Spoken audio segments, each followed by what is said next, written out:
Is an ever bigger BRICS fit for purpose? With 6 countries invited to join the bloc, are the world's biggest emerging economies diluting their strength or building on it? And more than a decade after its founding, is the alliance from the global south what it was meant to be? I'm Andrea Sankey, and today's newsmaker is BRICS.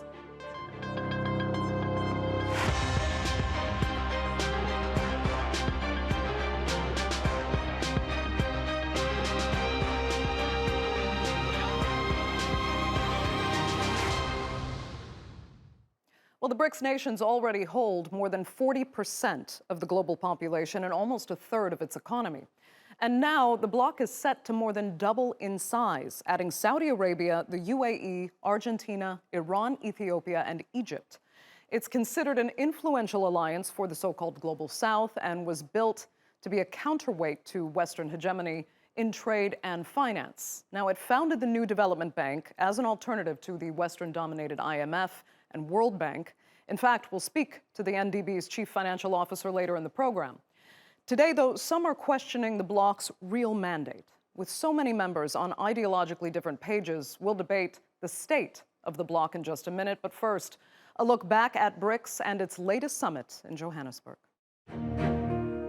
Over 2 decades ago, a Goldman Sachs economist introduced the BRIC acronym for the emerging markets of Brazil, Russia, India, and China. In 2009, these countries formed an economic group, and with the addition of South Africa a year later, it became BRICS. It was seen as a challenge to the Western-centric financial entities, yet the years have questioned its effectiveness.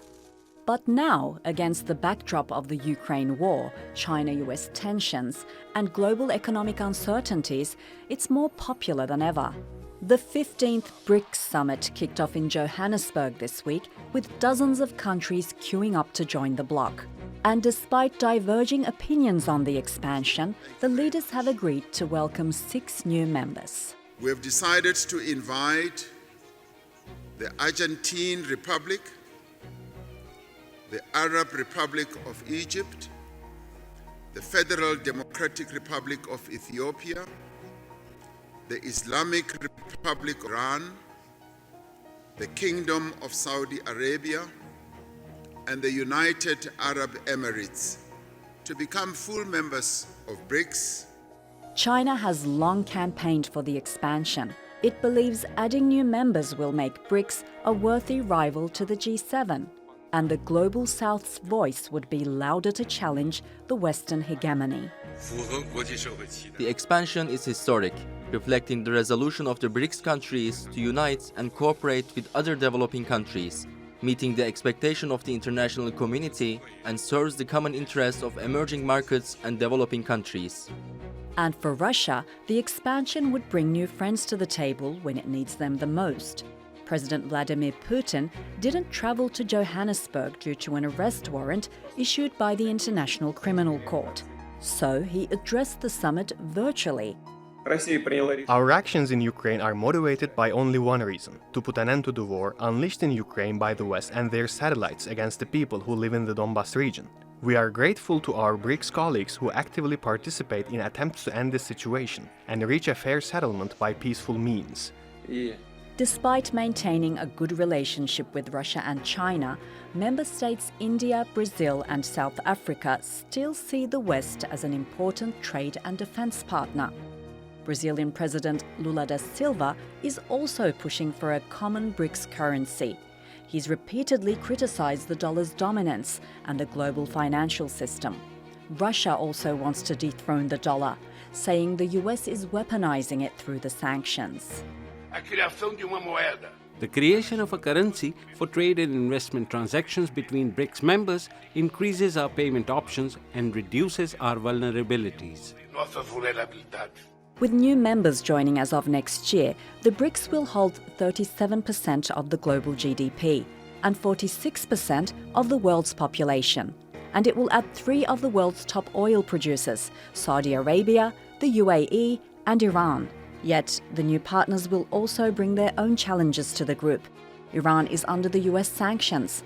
Argentina and Egypt are in an economic crisis, while Ethiopia is facing an internal security turmoil. So what the leaders celebrate as diversity may yet bring to the club more trouble and disorder. So today, BRICS is not just about the power of emerging economies, it's about political opposition to the West. But does that serve the interests of countries like India and Brazil, or simply embolden what some call China's increasingly anti-Western influence? Well, joining me now to debate that and more are from Beijing, Zhao Ying, a China commentator and host at CGTN Radio. From New Delhi, diplomatic affairs editor at The Hindu, Suhasini Haidar. And from Pretoria is Botsang Moiloa. He's an independent political analyst and former South African diplomat. Thanks all so much for being with me. Suhasini, let's start with you in India and look at expansion. You know, Delhi had not been a proponent of enlargement, but you actually did quote an Indian diplomat in a piece you wrote who said India should embrace the desire for multipolarity and see its benefits. That sounds great, but might that be a bit simplistic? Because a desire for multipolarity, for example, does not mean necessarily that it is practical. And expansion, as some fear, could simply dilute the power of India within BRICS. Well, I think there have been misgivings in India, and even though officially we have been told again and again that India does not oppose BRICS expansion, the truth is that India has wanted a more measured approach. First, to look at all the criteria that BRICS countries, and there are just 5 countries, can agree on for the expansion, and perhaps not to have as rapid an expansion as we have seen in this past week. Of course, India is on board with it because each of the countries are countries that India has good ties with.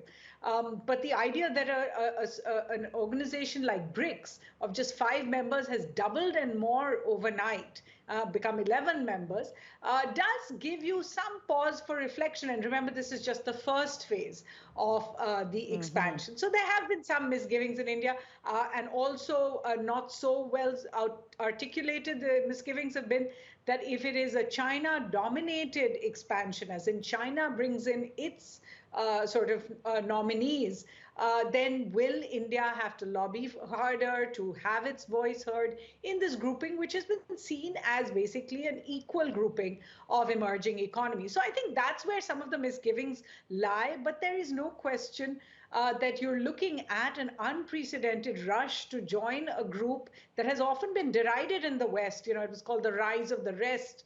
It was called the BRICS in the wall became the chinks in the wall. The idea that the BRICS were really collapsing economies at one point. So we've seen a lot of derision. I saw an article just last week that said instead of expanding, the BRICS should be disbanding. Now, when you think about the idea that there is a G7, which is really a cozy club of 7 countries of the global north that has not bothered to expand, then I think the BRICS is showing by this move that it is possible to remain cohesive and to bring on, and be inclusive as well. And that will be the big challenge, to show that cohesion in the year ahead. Yeah, it will be a big challenge, to say it lightly. Zhao Ying, let me ask you, there are those who feel that India's reluctance, for example, is rooted in that fear that China wants to turn BRICS into, a mechanism to impose its own global vision, and that the rhetoric, especially coming from Beijing, will return the world to, some frightening Cold War-style dynamics. How does China then reassure, a member like India that it doesn't want to exchange U.S. hegemony, for example, for Chinese hegemony? Well, India and China shouldn't see each other as rivals in BRICS because, although Modi has said that he wants to make India a leader of the global South, but countries should be encouraged to play a leadership role in helping promoting a more equal and multipolar world, right? So I think India and China should maybe they can collaborate with each other within the bloc. For instance, India has good relations with the West, and China has much to offer in its experiences in poverty alleviation and things like that. So I think the two countries can actually cooperate in helping promoting a more equal and multipolar world. And I want to make it clear that there's a difference between challenging the West and challenging Western hegemony. So China or other developing countries have no intention to challenge the US or other Western developed countries or block their development, and neither do they have intentions to reshape the international order if the international order means the UN Charter and the international law. So what China and other countries of the Global South are looking for is a more just and equitable international order with more voices or input from the developing world, rather than what the US often called rule-based international order, which is essentially American-led international order based on the rules set by the US. And I think President Xi has made it very clear that at the summit that China is against Cold War mentality and zero-sum game. So this is. Yeah. But he has said some fairly provocative things, to be fair. But let me move on to Botsang in Pretoria. And if we can, I'd like to look at the perspective from Africa, expansion in particular. Ethiopia, for example, the African country that was added, somehow got in before Nigeria, which is actually Africa's biggest economy. Explain how that serves the interests of, other members, to have Ethiopia on board, for example, with less economic power and potentially a lot more instability, given the country most would have described now is in a state of civil war. Well, good afternoon from South Africa to all the ladies and your viewers. Listen, what we should look at is that the BRICS member states, they've set up a criteria that is being used in order to determine who the members are or who will be the future additional members will be. And that document has not been released, for the consumption of the public, but I've had, engagements with a number of people who worked on that document from the diplomatic circles. One of the requirements from that is the size of the population. And you are correct when you say Nigeria is the biggest economy in Africa, as well as the numbers in terms of the population. But there are other factors that they looked into. They looked at the political stability in their country. They look at other requirements which political stability is the question, yeah. Yes, but there are other requirements that are more than 20 that BRICS member states looked into. But we should also look at the economic stability in the country as much as, the Horn of Africa, where Ethiopia is sitting. It's very volatile when it comes to military as well as political instability. But it has been having a very stable economic and government system, and that worked to their advantage. But we should also remember, and a colleague, who's sitting with us from India will recall that part of the BRICS formation, it emanated from IPSA, the India, Brazil, South Africa, South-to-South Cooperation. And one of the founding elements of IPSA that led to BRICS after was that the focus should be on developing countries. So Nigeria may be sitting there ahead of Ethiopia economically, but Ethiopia is very stable politically, when it comes to government relations, and it needs more development aid than what Nigeria needs at the moment. So those are some of the elements they looked into in making this decision. But also it also depends on what was the status of the Nigerian application towards BRICS. Understood. I need to ask you, though, we only have a few minutes. So China has said, and this is specifically for South Africa, that it is determined to deepen ties with South Africa. From your perspective, does South Africa really want that? Because this is a question for a number of members. Because some say it risks alienating an important relationship with the United States. How do you feel? I don't think that's the case. The South African position regarding the bilateral relationship we have with countries like the United States, the UK, and other G7 member states, it's very clear on bilateral relations. I don't think we have an agreement with the US regarding the AGOA, and not only South Africa, but Africa as a whole. And there has been trade relations between South Africa and China on bilateral levels in BRICS in the last 15 years. And I don't think South Africa is risking its relationship with the West because the political position of South Africa, as well as the international relation position of South Africa, has been very neutral. It has been allowing South Africa to participate in various multilateral forums. And that should not be a threat. What will threaten the USA or the Western countries is that South Africa will obviously, due to BRICS, start trading with the South African currency with BRICS member states, or actually departing or supporting the de-dollarization of the market, as alluded to by President Putin. Right. And that's a sovereign state deciding. Problem is, the BRICS Bank, for example, is still very much anchored in the dollar. And the bank has said it's a long ways off before they can issue certain bonds and credits in local currencies, but actually trading, on a global scale in other currencies is going to be extremely difficult. But I'll tell you what, we only have a few minutes left. Yeah, quite a process. Let me ask Suhasini, though. I want a broader question. Are you satisfied with how BRICS has developed since its founding? Has it changed the global economic order as it set out to do? Well, I think BRICS is still in its nascent years, obviously, if it's still looking at expansion and that sort of thing. But it's essentially a 15-year, this is the 15th summit that is being held. If you look at what it has achieved so far, you can't say BRICS is just a talk shop in the way many other groupings have proven to be. It has set up the new development bank, and you were earlier referring to the NDB CEOs talking about why it is so important what the NDB is doing. I think 96 billion in projects so far. It has been able to set up a contingency reserve arrangement between the grouping. If it decides to do an intra-BRICS payment mechanism, which it has asked its finance ministers to work on by next year, then just look at the composition of this group. It may be, not as much as the G7 when it comes to wealth, but the GDP of BRICS countries already equals about 30% of the global GDP. That's equal to what the G7 now represents. In terms of the population of the world and representation, BRICS countries make up 40% of the global population. G7 makes up 10%. Yeah. And we cited all the statistics. Energy suppliers. Yeah, 6 of the 10 biggest energy suppliers today are going to be members of the BRICS once January 1st happens.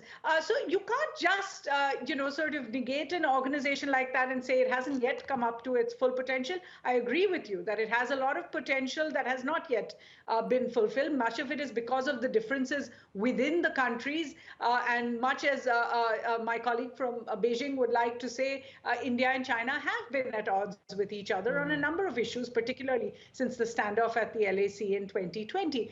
Even so, BRICS provides a platform for leaders of these countries to actually meet, as Prime Minister Modi and President Xi did. Right. And then that, to their credit, that's exactly what they do. I'll tell you what, we have only 2 minutes left, so I need to give some final words to our guest in Beijing.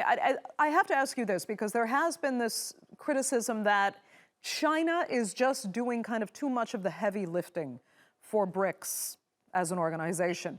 So tell us what you think. Could BRICS exist without China? Can it be said that this is an organization that is genuinely multipolar, and it is not about the power of the Chinese economy? And just quickly, China's GDP is almost triple that of India's. It's 6 times that of Russia's, 8 times, I think, more than Brazil. So, right, is China perhaps disproportionately outsizing its counterparts? Well, I mean, I don't think so. I think China is offering a lot of help to its partners in the BRICS. And I want to add a little bit to my colleagues in South Africa and India, because, I mean, BRICS is not an exclusive bloc. It is not an either-or choice for developing countries. So as my colleague in South Africa said, it is the largest trading partner of China, but it also has close trading partnership with the US, UK, and other Western countries. And India has good relations with the US and Europe. And new members like Saudi Arabia has a strong, tight security relationship with the US. So I think it is important to notice that BRICS members value the importance of strategic autonomy and independent foreign policies. And the goal of the BRICS is to have more developing countries with different backgrounds from different parts of the world working together for global governance that practice true multilateralism. So I think despite all the differences, it is a common goal of building a fairer and more equitable global order that is uniting the BRICS member nations. And that's why even for countries like India, which is moving closer to the US in recent years, has tried very hard to get involved into any alliance with the West because it understands the importance of strategic autonomy and the importance of standing with the global South. And China understands the importance of standing with the global South. Zhao Ying, that will have to be the final word. Unfortunately, we are out of time for this segment of the Newsmakers. I'd like to thank all three of my panelists sincerely so much for being with us. Greatly appreciate it.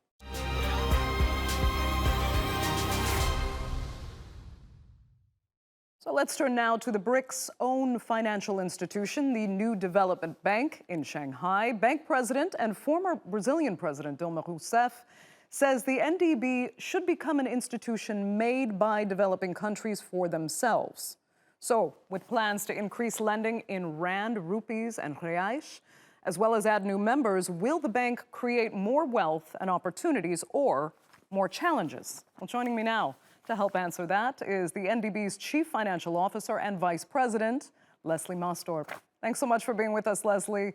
You know, as a bank, you're already dealing with members whose economies are struggling, some facing actually severe sanctions like Russia, and now soon maybe Iran. You've got struggling, some would say actually tanking currencies, including Egypt. Others seem to be on an endless kind of roller coaster of boom and bust, like Brazil. And then you're looking at Ethiopia joining, who many consider just in a state of civil war. How does the NDB function in an environment like that? And could more members potentially create more instability? Thanks for having me, Andrea. The first point to make is that it's very important to distinguish between BRICS as a bloc, if you like, and the institution, New Development Bank, which BRICS have created. Our shareholders are all the BRICS countries. However, the New Development Bank is a financial institution with a legal persona that issues bonds in the capital markets, that operates within financial regulatory frameworks like the London Stock Exchange, where our global bond program is located. The second point to make is that membership of BRICS does not necessarily equate to membership of the bank. So, for example, Bangladesh is a member of the New Development Bank. Egypt is. United Arab Emirates has been a member for the last 2 years. Yet UAE and Egypt only just joined as of yesterday, or they will be from the 1st of January 2024. So it's important to therefore say that the other countries that have joined the BRICS bloc yesterday are not necessarily members of the New Development Bank. Do you think they will be? Point to make. Because they're expecting to be. It is a very different process. They have not triggered applications to the bank, so it will be pure speculation for me to say that they are indeed interested. They express an interest to join BRICS, which they have done. Second point to make is that we are a financial institution in the business of financing sustainable infrastructure. We build the roads and the bridges and the ports and all the battery energy storage and all the infrastructure our countries need to propel their economic growth. So we play a role in aiding that economic growth process. You have correctly now signaled that a number of countries are going through challenges. That is exactly where a bank like ours and other multilateral banks step in, because we are counter-cyclical lenders. When countries go through crisis, that's when we sort of flourish. Give you an example, during COVID, Our institution, which did not create 7-8 years ago, provided $10 billion of financial support in emergency COVID response loans to the BRICS countries. In short, I would say, Andrea, that yesterday was an historic moment in the sense that BRICS have moved from a bloc of 5 countries to 11. The bank now will become as it accelerates membership expansion, will become a bigger global enterprise because we will have fresh capital injected into the bank when new members indeed join. Okay, interesting. You know, to add to what you're saying, it has been said before that BRICS foundations, you know, as an organization may sometimes be shaky, but the NDBs are actually quite robust because you are a separate institution and you have done the projects you've worked on, some, especially in infrastructure, quite impressive. But BRICS nations are still talking about launching that common currency, you know, even in spite of all the kind of destabilizing factors I listed just a minute ago. You've had to go out and kind of stress that it's actually not in the cards right now. So why not? And will it ever really be? I think the starting point of any assessment of the BRICS summit is the declaration which all the countries unanimously adopted. As you know, there is no mention in that declaration of the consensus of the creation of any new currency. What the declaration in fact speaks to is the enhanced role of local currency financing for our member countries. Independent of the bank, these countries will begin to trade in their own currencies more so. The new development bank from day one actually had a commitment to make greater use of local currency. We started, for example, our capital markets activity in 2016 by issuing a bond in renminbi. And since then, we've issued 41 billion renminbi worth of bonds. It's about $6 billion equivalent to make reference. And then in South Africa a week ago, we raised 1.5 billion rand on the Johannesburg Stock Exchange as part of a program of raising funding in South Africa. Okay. In addition, we plan to raise funding in rupee. So I want to make a very clear distinction between the desire and long-term intent and aspiration that some countries have expressed around the currency from using or greater use of local currency for trade, settlement, and so on. Very quickly, I mean, you had said at one point that there might be a bit of an ethics mismatch among members of the BRICS Bank in that, you know, well, borrowing is actually still done in dollars, which is still your anchor currency, and that these members really do want to be able to be independent of the Western kind of hegemony we've been talking about in the global finance and trade world. But let me ask you this. Is BRICS today, do you think, and the bank, what it envisioned it would be at its founding? Because there were big hopes that emerging economies were the future, and collectively, you know, they would be leading the way by now. Instead, it seems more like China's position has changed fundamentally and become more powerful, but the others not so much. I think the first point to make is that global institutions take shape and form over long periods of time. If I want to make an historical parallel, the G20 was created around 1999, and it was really only in 2008, 2009, with the global financial crisis, that they came into their own in the form of the increased regulation of banks and so on. Through that historical lens, the BRICS formation is still relatively young. It's 15 years old. The bank is 8 years old. It is still a young institution. Directionally, as you've pointed out, emerging markets are becoming a bigger part of the global economy. Our countries already represent 33% of global GDP in purchasing power parity terms. We represent close to half of the world's population. So it is indeed now become a permanent feature and fixture of the global governance system. The BRICS is here to stay. Leslie, we will have to leave it there. I'd like to thank you so much, really, for being with us from Johannesburg. Great to see you, and our viewers, of course, for joining us as well. Remember, you can follow us on Twitter, and do be sure to subscribe to our YouTube channel. I'm Andrea Sankey. We'll see you next time.